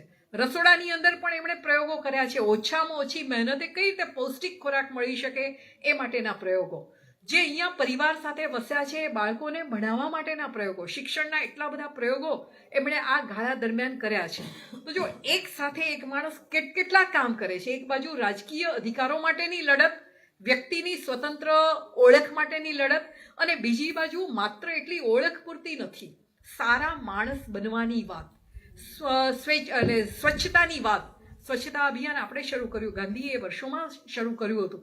આ બધા અનુભવો વાંચવા હોય તો જીવનનું પરોઢ પ્રભુદાસ ગાંધીની જે આત્મકથા છે એ વાંચવી. તો એ વર્ષોમાં ફિનિક્સ આશ્રમમાં ને પછી શરૂ કરેલા ટોલ્સ્ટોય ફાર્મમાં જે પણ ઝાડ હતા એના જે પાંદડા કચરો બધો ઉગે કે ફેંકી નહોતો દેવાતો. માનવ મળ આ બધો કચરો બધું ખાડામાં દાટવામાં આવતું અને એમાંથી ખાતર તૈયાર થતું હતું જેનો ઉપયોગ થતો હતો. નાનામાં નાની તુચ્છમાં તુચ્છ વસ્તુ પણ ક્યાંક ને ક્યાંક કોઈક ને કોઈક રીતે ઉપયોગમાં લઈ શકાતી હોય એ ઉપયોગમાં લેવાની હતી. ધર્મની આખી વ્યાખ્યા એમણે બદલી નાખી હતી. પૂજાપાઠ એ ધર્મ નહોતો, પણ વ્યક્તિમાં રહેલો આત્મા અને વ્યક્તિમાં રહેલો રામ, પછી તમે રહીમ તરીકે ઓળખાવો કે તાઓ તરીકે ઓળખાવો કે જે પણ તરીકે ઓળખાવો, એની સાથેનું તમારું અનુસંધાન એ તમને ધર્મના માર્ગે લઈ જાય છે. તો પ્રાર્થના ત્યાં આગળથી શરૂ થઈ છે. સ્વચ્છતાની વાત ત્યાં આગળથી આવી છે. દરેક વ્યક્તિએ પોતાનું કામ જાતે કરી લેવાનું એ વાત ત્યાંથી આવી. રસોડામાં વારા છે, ભાઈઓના પણ વારા છે, બહેનોના પણ વારા છે. પેલું પ્રેસ ચાલે છે, ઇન્ડિયન ઓપિનિયન છાપું ચાલે છે, એને ચલાવવાનું તો એમાં પણ બાળકોને પણ જોડવામાં આવ્યા છે અને જ્યાં જરૂર પડી ત્યાં એણે પોતાની સેવા આપી છે. કુલી વસાહત મેં કહું કે પેલા એગ્રીમેન્ટ સાથે આવેલા લોકો જ્યાં રહેતા હતા ત્યાં આગળ મદનજીત જેમણે ઇન્ડિયન ઓપિનિયનની શરૂઆત કરી હતી એકવાર લવાજમ માટે ગયા અને ત્યાં એણે જોયું કે ત્યાં હીરાની ખાણમાં કામ કરતા 23 કામદારો ઘેર પાછા આવ્યા છે અને સખત તાવ સાથે આવ્યા છે. અને મદનજીતે આગલે જ દિવસે વાંચેલું કે અહીંયા મરકીનો ચેપ ફેલાઈ રહ્યો છે. મરકી બે રીતે થાય, એક પેલો ઉંદરને એના કારણે થાય અને બીજી ફેફસાનો એ કાળી મરકી તરીકે જેને ઓળખવામાં આવે. હું માનું છું કે આપણો કોરોના લગભગ એ પ્રકારનો જ રોગ હતો. તો મદનજીતને ખબર હતી કે આ રોગ બહુ જ ચેપી છે. તાત્કાલિક એમણે ગાંધીજીને ચિઠ્ઠી મોકલી. ગાંધીજી આવ્યા અને અનુભવના આધારે આ જે 23 કામદારો હતા એમને એક બંધ મકાન તોડીને એની અંદર જુદા રાખ્યા કે જેથી બીજા લોકોને એનો ચેપ ન લાગે. અને પછી સુધરાઈની મદદ લીધી. ત્યાંથી ડૉક્ટર આવ્યા, નર્સ આવી અને આ 23 દર્દીઓની એમણે સારવાર કરી. એલોપેથીની સારવાર ચાલતી હતી પણ ગાંધી પ્રયોગો કરતા હતા. એમાં એક પ્રયોગ માટી અને પાણીનો હતો. કોઈ પણ બીમાર પેશન્ટો હોય એના ઉપર એમણે કહ્યું કે મને આ માટી અને પાણીનો પ્રયોગ કરવા દેશો. 3 દર્દીઓએ હા પાડી. તમે જુઓ 23 દર્દીમાંથી 2 દર્દી બચ્યા જેમણે માટી અને પાણીનો પ્રયોગ કરાવ્યો તો બાકીના 21 દર્દી આ રોગને કારણે મૃત્યુ પામ્યા. તો આપણે એવું નથી કહેતા કે માટી અને પાણીનો પ્રયોગ સારો હતો, પણ એમની જે સેવા ભાવના હતી અને જે રીતે કુદરતી જીવનને મહત્વ આપતા હતા એનું આ ઉદાહરણ છે. અને પછી વિચાર આવ્યો, આખી જે કુલી વસાહત હતી ત્યાંની સુધરાઈને લાગ્યું કે આ વસાહતમાં બહુ જ ગંદકી છે, બહુ જ અસ્વચ્છતા છે ને એને કારણે અનેક રોગ ફેલાય છે. તો આ વસાહતને હવે બાળી નાખવી. કોઈ વાસ હોય આપણા વિસ્તારનો અને એને કહેવામાં આવે કે તમારો આખો વાસ બાળી નાખવાનો છે તો તમે કેવા હફળા ફાફડા થઈ જાઓ કે હવે અમે ક્યાં જઈશું, શું કરીશું, જમીનમાં પૈસા દાટ્યા છે. અને ત્યારે ગાંધી એ લોકોને સમજાવવા માટે આવ્યા. આખું કુલી લોકેશન છે, બાળવાનું હતું. એ પહેલાં ખુલ્લા મેદાનમાં એમના માટે તંબુની નગરી વસાવવામાં આવી અને પછી પેલા વસાહતી આવતા જાય ને કહેતા જાય મારા 500 પાઉન્ડ છે, મારા 400 પાઉન્ડ છે. એક જ દિવસમાં ગાંધીની પાસે 40,000 પાઉન્ડ ભેગા થયા. આ લોકોએ વિશ્વાસે મૂકેલા. કોઈએ કહ્યું પણ નથી કે મારા કેટલા છે. ગાંધી નોંધતા ગયા અને એ બધા પૈસા બેંકમાં મુકાયા અને આ લોકોને શીખવ્યું કે બેંકમાં પૈસા મૂકતા શીખો, અહીંયા દાટી નહીં રાખો. સ્વચ્છતાના પાઠ એમને ભણાવતા ગયા. સમાંતરે પેલી લડાઈ તો ચાલુ જ છે, પણ એ લડાઈ માટે આ પ્રજાને તૈયાર કરવાની છે. સાવ અભણ પ્રજા છે, ગુલામની જેમ અત્યાર સુધી જીવી છે, અથવા તો પેલા વેપારી પ્રજા છે જેમને પૈસા સિવાય કોઈ રસ નથી. તો વૈવિધ્ય ધરાવતી પ્રજા, જુદી જુદી ભાષા બોલતી પ્રજા અને જુદા જુદા ધર્મમાં માનતી પ્રજાને એવી લડત માટે તૈયાર કરવાની છે જે લડત એમણે કદી સપનામાં પણ વિચારી નથી. અને એટલે વારંવાર એ લોકોની સભા ભરાતી રહે છે. એમને કહેવામાં આવે છે કે જે લડત ચાલશે લાંબી ચાલશે, તમને આર્થિક નુકસાન થશે, તમને શારીરિક નુકસાન થશે, તમારે ઘર-બાર છોડવા પડશે અને સૌથી વધારે તમારે જેલમાં જવું પડશે. અને પેલો કાયદો ફરી આવ્યો આંગળાઓની છાપ લેવાનો. આંગળાની છાપના પરવાના નહીં હોય, એ લોકો એક જગ્યાએથી બીજી જગ્યાએ જશે, એમની ધરપકડ થશે, એમને જેલમાં મોકલવામાં આવશે, ઘરમાં બેસીને પણ તમારા પરવાના માગી શકાશે. ફરી બધા એક થયા છે અને ગાંધીએ કહ્યું છે કે આપણે પરવાના નહીં લઈએ, આપણે આંગળાની છાપ આપણે નહીં આપીએ. 1 જુલાઈથી આંગળાની છાપ લેવાની શરૂ થઈ છે. સ્વયંસેવકો તૈયાર કરવામાં આવ્યા, જે પેલી સરકારી કચેરીની બહાર ઊભા રહે અને સમજાવે કે શા માટે એમણે છાપ ન આપવી જોઈએ. છતાં કોઈ ઈચ્છે કે ના, મારે તો આંગળાની છાપ આપવી જ છે, તો પેલો સ્વયંસેવક એનું રક્ષણ કરીને એને કચેરી સુધી લઈ જાય. તું અમારી વાત નથી માનતો તો તારા વાતની સ્વતંત્રતાનો અમે સ્વીકાર કરીએ છીએ અને તારી સ્વતંત્રતાનું રક્ષણ અમે કરીશું. જે વિરોધી છે, મારી વાત સાથે સંમત નથી, એને તોડવાની, એને નષ્ટ કરવાની વાત નથી. તારા વિરોધી વિચારનો પણ હું એટલા જ આદર સાથે સ્વીકાર કરું છું અને તું એ વિચાર સાથે જીવી શકે એ માટે હું તારું રક્ષણ કરીશ. અને સ્વયંસેવકો એ લોકોને આંગળાની છાપ અપાવવા માટે કચેરી સુધી લઈ જાય, જેથી બીજા કોઈ એની ઉપર આક્રમણ ન કરે. કેટલાક વેપારીઓને એવું લાગ્યું કે અમે જો પરવાનો નહીં લઈએ તો અમારો ધંધો ભાંગી પડશે. એ લોકોએ રસ્તો શોધ્યો, અધિકારીઓ સાથે ખાનગીમાં વાત કરી અને ખાનગી મકાનમાં એ લોકો છાપ આપી શકે એ માટેની વ્યવસ્થા થઈ. ગાંધીએ એનો પણ સ્વીકાર કર્યો, પણ 13,000 લોકોમાંથી માત્ર 500 લોકો જ આંગળાની છાપ આપી શક્યા અને પછી ભીષ વધતી ગઈ. ગાંધીજી એમના મિત્ર સાથે વિલાયત ગયા છે, ત્યાંના પ્રધાનમંડળની સાથે આ વાત કરી છે, પાછા આવ્યા, એમાં કોઈ જ ફેર પડ્યો નથી. અને હવે આ લડતને વધારે મજબૂત, વધારે ઉગ્ર બનાવવા માટેની શરૂઆત થઈ ચૂકી છે. નાની નાની ઘણી બધી ઘટનાઓ બનતી જાય છે. મને તમે કહો પહેલાં 10 મિનિટ છે ને? હા, 10 મિનિટમાં હું કેટલીક વાત સમેટી લઈશ. તો આંગળાઓની છાપ વાળી જે ઘટના બની એ દરમિયાન પછી જેને ઇંગ્લેન્ડના ઇતિહાસમાં અને આફ્રિકાની પ્રજા સ્લિમ જેની તરીકે ઓળખાવે, સરકણો જેની, જનરલ સ્મટ્સ, જે કદી પોતાની વાતમાં સ્થિર નથી રહ્યો. આજે આ બોલીને ગયો છે ને બીજે દિવસેની વાત બદલાઈ ગઈ હોય, એ કદી પોતાની વાતને વળગી નથી રહેતો, એટલે એને એ રીતે ઓળખવામાં આવે છે. એ જનરલ સ્મટ્સ અને જનરલ બોથા એમણે કહ્યું કે અમે એક શરતે આંગળાની છાપ વાળો કાયદો પાછો ખેંચીએ, તમે સ્વેચ્છાએ આંગળાની છાપ આપો. કેટલાક લોકો મરજિયાતપણે જો આંગળાની છાપ આપશે ને તો પછી અમે કાયદો નહીં બનાવીએ. એટલે ગાંધીને થયું કે જો મરજિયાત છાપ આપવાની હોય તો વાંધો નથી. એટલે એમણે ફરી સભા કરીને કહ્યું કે મરજિયાતપણે જો છાપ અપાતી હોય તો આપણે આપવું જોઈએ. પણ પઠાણો એમણે તો પ્રતિજ્ઞા લીધી હતી કે અમે મરી જઈશું પણ આંગળાની છાપ નહીં આપીશું. તો એ લોકોએ કહ્યું કે એનું શું? અને એટલે કેટલાક પઠાણોએ જાહેરાત કરી કે જે પહેલી આંગળાની છાપ આપશે સૌથી પહેલાં એ મારી લાઠીનો ભોગ બનશે. અને ગાંધીજી આંગળાની છાપ આપવા જાય છે અને મીર આલમ નામના પઠાણે એમના માથામાં લાકડી મારી છે. ઘવાયા છે, દવા થઈ, ભાનમાં આવ્યા અને એમણે કહ્યું કે ના, પહેલી છાપ તો હું આપીશ જ. છાપ આપી અને એમણે કહ્યું કે મીર આલમ ક્યાં છે, એને કશું ન થવું જોઈએ. પોતાની ઉપર જેણે હુમલો કર્યો છે એને કશું ન થવું જોઈએ. એ આફ્રિકા બીજી વખત પાછા આવ્યા કુટુંબ સાથે, ત્યારે પણ એમની પર હુમલો થયો હતો અને ત્યારે પણ એમણે આ જ કહ્યું હતું કે મારી પર હુમલો કરનારની સામે કોઈ પગલાં લેવામાં ન આવે. અહીંયા પણ એમણે એ જ કરવું છે. છાપ અપાઈ, લગભગ 1500 જેટલા લોકોએ છાપ આપી અને જનરલ સ્મટ્સ પલટી મારવા માટે જાણીતા હતા, એમણે જાહેરાત કરી દીધી કે આ ફરજિયાત છે. આ આંગળાની છાપ જે લોકોએ આપી એ ફરજિયાત છે ને બધાએ ફરી છાપ આપવી જ પડશે પેલો. અને હવે એમાં એક નવી વસ્તુ એમણે ઉમેરવાનું નક્કી કર્યું અને આ નવી વસ્તુ છે કે અત્યાર સુધી હિન્દુસ્તાનમાંથી પરણીને આવ્યા હતા એ લગ્ન અહીંયા આગળ માન્ય હતા, પણ હવે દક્ષિણ આફ્રિકાના ચર્ચમાં પાદરીની પાસે નોંધાયા ન હોય એ સિવાયના બધા લગ્ન ગેરકાયદેસર રહેશે. અત્યાર સુધી સ્ત્રીઓ આ લડતમાં જોડાઈ નહોતી, પણ હવે તો જેટલી સ્ત્રીઓ અહીંયા સંતાનો સાથે આવી હતી એ બધી લગ્ન વિનાની સ્ત્રી બની ગઈ, કારણ કે એમના લગ્ન તો અહીંયા આગળ નોંધાયા નહોતા. એ હિન્દુ સ્ત્રી હોય, એ મુસ્લિમ સ્ત્રી હોય, એ પારસી સ્ત્રી હોય, હવે એ લોકો લગ્નેતર સંબંધથી પારકા પુરુષ સાથે રહેતી સ્ત્રી બની ગઈ. એમના બાળકો છે એ બાળકો પણ હવે ગેરકાનૂની બની ગયા, કારણ કે વગર લગ્ને જન્મેલા બાળકો છે અને એ બાળકોને એમના બાપની મિલકતમાં પણ કોઈ અધિકાર રહેતો નથી.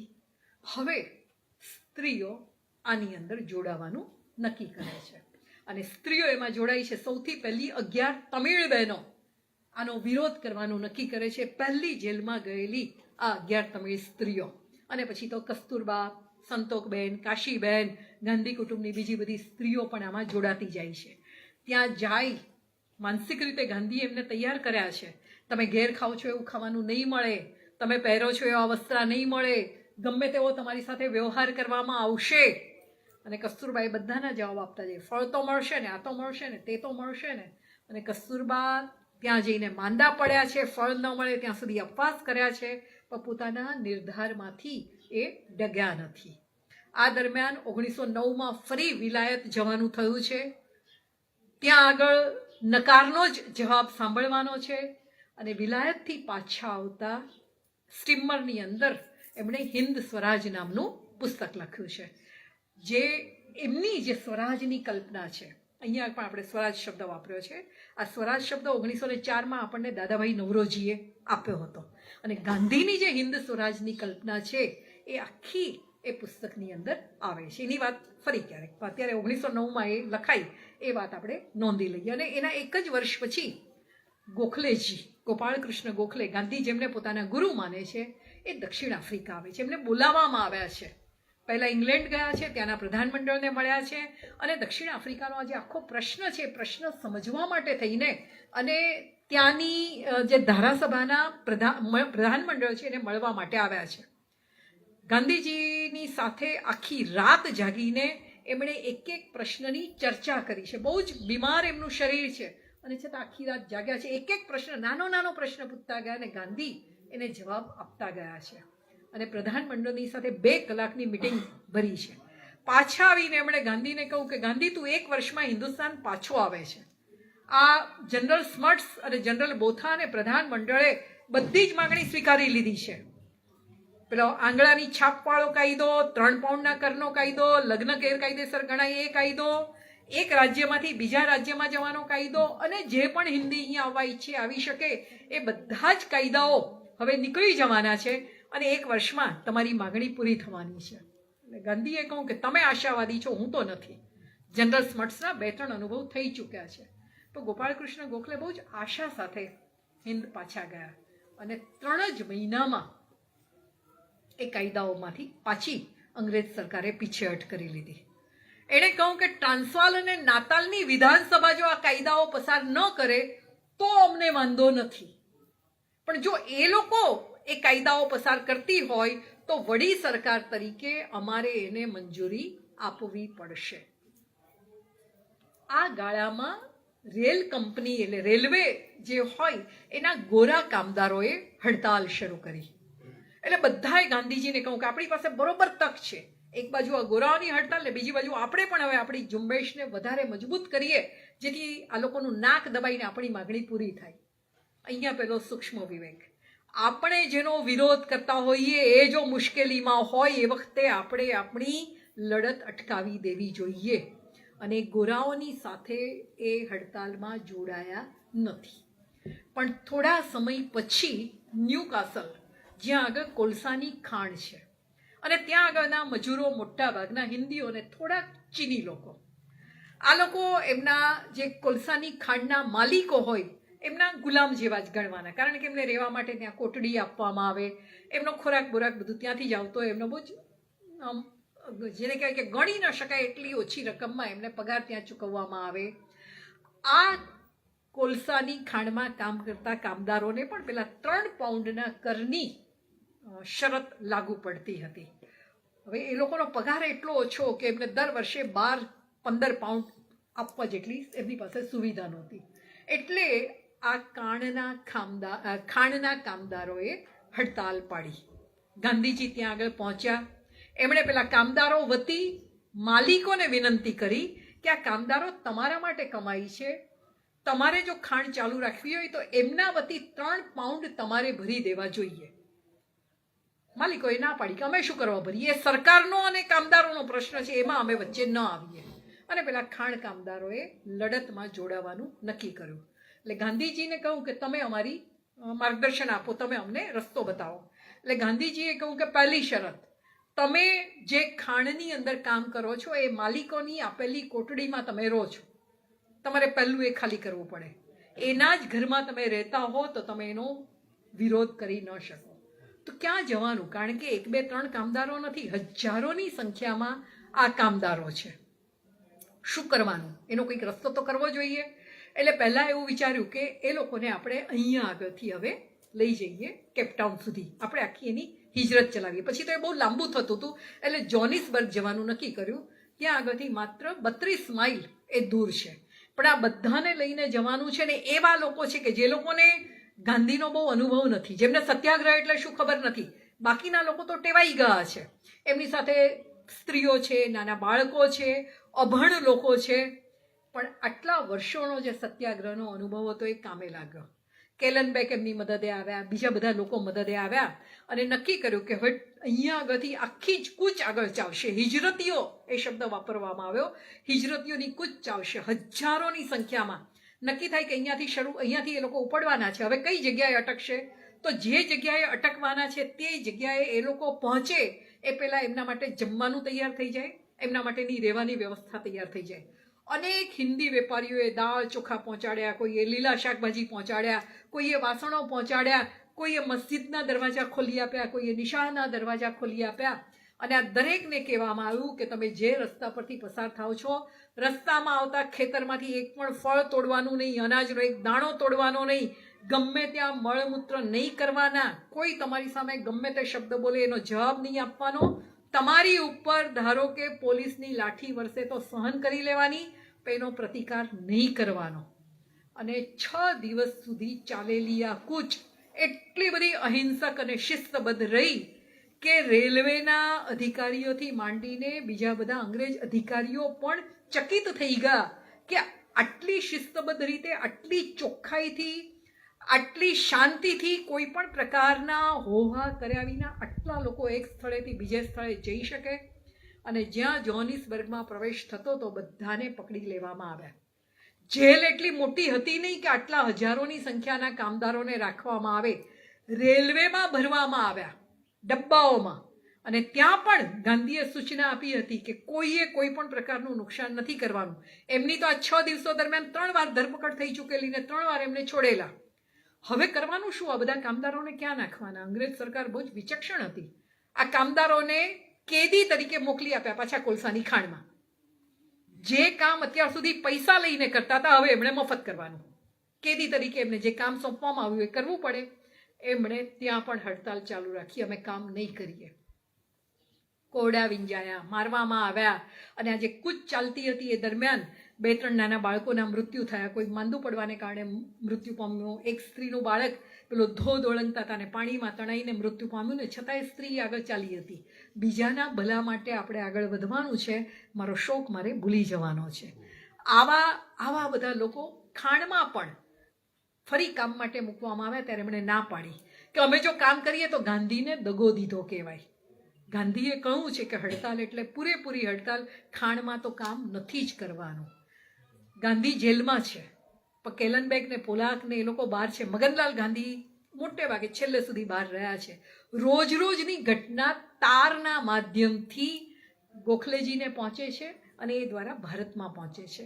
એ વખતના ભારતના વાઇસરોય લોર્ડ હેડિંગ, એણે આખી આ ઘટના જાણી અને એમણે પોતાની સરકારના આ સિતમનો વિરોધ કર્યો કે આ જે થઈ રહ્યું છે ખોટું થઈ રહ્યું છે. મારા દેશના નાગરિકો અને એમની ઉપર આ સિતમ જે થાય એ સિતમ હું કોઈ રીતે સહન કરી શકું એમ નથી. અને દુનિયાભરમાંથી ચારે તરફથી દબાણ આવવાનું શરૂ થયું. હવે જનરલ સ્મટ્સનું વલણ બદલાયું છે. જેટલી વાર ગાંધીએ અત્યાર સુધી મળવાનું કહ્યું, એણે મળવાની ના પાડી છે. હવે સામેથી એમને મળવા માટે બોલાવે છે. ગાંધીજી અહીંયા આગળ લખે છે કે આ વખતે જનરલ સ્મટ્સનો આખો વ્યવહાર એટલો બધો નમ્રતા ભર્યો અને સૌજન્ય ભર્યો હતો કે એમાં મને બનાવટની જરાક વાર તો ગંધ આવી. કારણ કે અત્યાર સુધી એટલી બધી વાર બદલાયા છે એટલે ફરી બીક લાગે કે આ જ થશે. પછી માગણીઓ બધી જ સ્વીકારવામાં આવી. 3 પાઉન્ડનો કર નીકળી જશે એનું વચન આપવામાં આવ્યું. લગ્ન હિન્દુસ્તાનમાં થયા હોય એ માન્ય રાખવામાં આવ્યો. એક રાજ્યમાંથી બીજા રાજ્યમાં જવા માટે હવે પરવાનો લેવાની છૂટ નથી, પરવાનો નહીં લેવો પડે એ પણ મંજૂર રાખવામાં આવ્યું. અને હિન્દુસ્તાનથી હવે આવતા નવા હિન્દીઓ એ ભણેલા હોય તો એમને અહીંયા આવવાની છૂટ આપવામાં આવી. આમાં વચમાં એક ઘટના એવી બની છે, એ ઘટના હું વાંચતી હતી એ જ વખતે બરોબર ટીવીમાં મેં સમાચાર જોયા કે અમેરિકાથી એક પ્લેન કેટલાક ભારતીયોને લઈને અહીંયા પાછું આવ્યું છે. એ વખતે અહીંયા આગળ હું એક ઘટના વાંચતી હતી દક્ષિણ આફ્રિકાના સત્યાગ્રહના ઇતિહાસમાં કે 1904ની અંદર એક આખી સ્ટીમર હિન્દીઓ જે સત્યાગ્રહીઓ હતા એ બધાને ભરીને એમને ભારત મોકલી આપવામાં આવ્યા, કારણ કે એ લોકો અહીંયા ગેરકાયદેસર વસે છે એવું ત્યાંની સરકાર એ વખતે માનતી હતી. તો મને થયું કે 2025માં અને 1904માં કંઈ બહુ ફેર નથી. એ વખતે દક્ષિણ આફ્રિકાથી પાછા મોકલ્યા હતા, અત્યારે અહીંયાથી મોકલવામાં આવ્યા છે. ઘટના જુદી છે પણ સમાંતરે એ વસ્તુ ચાલી છે. તો 1914ની 14મી જૂને ગાંધીજી અને સ્મટ્સની છેલ્લી મિટિંગ થઈ, પણ બધાએ સાથે કહું છે, જેટલા પણ સાથી મિત્રો હતા એ બધાએ, કે જ્યાં સુધી લેખિત રૂપમાં આપણને આ ખરડો વિધાનસભામાં પસાર થયેલો ન મળે ત્યાં સુધી આપણી લડત અટકવાની નથી. અને 30મી જૂન 1914ને દિવસે એ ખરડાને બહાલી આપવામાં આવી અને 14મી જુલાઈએ ગાંધીજીએ દક્ષિણ આફ્રિકા છોડ્યું. તો 24 એટલે 20 વર્ષ 1894થી 1914 20 વર્ષ મેં કહું કે શરૂઆતમાં પેલો ડરતો ગભરાતો રામનું નામ લેતો સાઠીકડા જેવો માણસ, અને એમાં વચ્ચેના કેટલાક વર્ષો તો એવા ગયા છે કે જેમણે અનાજ બંધ કરી દીધેલું. ટોલ્સ્ટોય ફાર્મના 5 વર્ષ એવા હતા કે માત્ર લીલા સૂકા ફળ પર જ એમણે પોતાનું જીવન ચલાવ્યું, એટલે કોઈ પણ પ્રકારનું અનાજ નહીં, દૂધ નહીં, કારણ કે દૂધ એમને હિંસક લાગતું હતું. માણસથી બીજા કોઈ પણ પ્રાણીનું દૂધ ન લેવાય એવું એ માનતા હતા.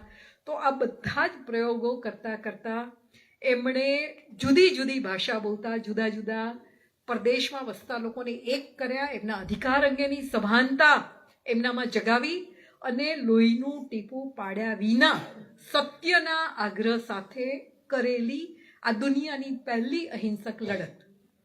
અને પછી એમાંથી જે ગાંધી બહાર તૈયાર થઈને આવ્યા અને પછી 1915માં એ ભારત આવ્યા અને પછી જે બન્યું એ હવે મારા પછીના લોકો તમારી સાથે વાત કરવાના છે. પણ મને ફરી આ સત્યાગ્રહમાંથી પસાર થવાની તક મળીને મને બહુ જ મજા આવી છે. એટલે તમે બધા મને વાત કરવા માટે અહીંયા આવ્યા છો, મારી વાત સાંભળવા, તો તમારા બધાનો આભાર માની લો. આભાર.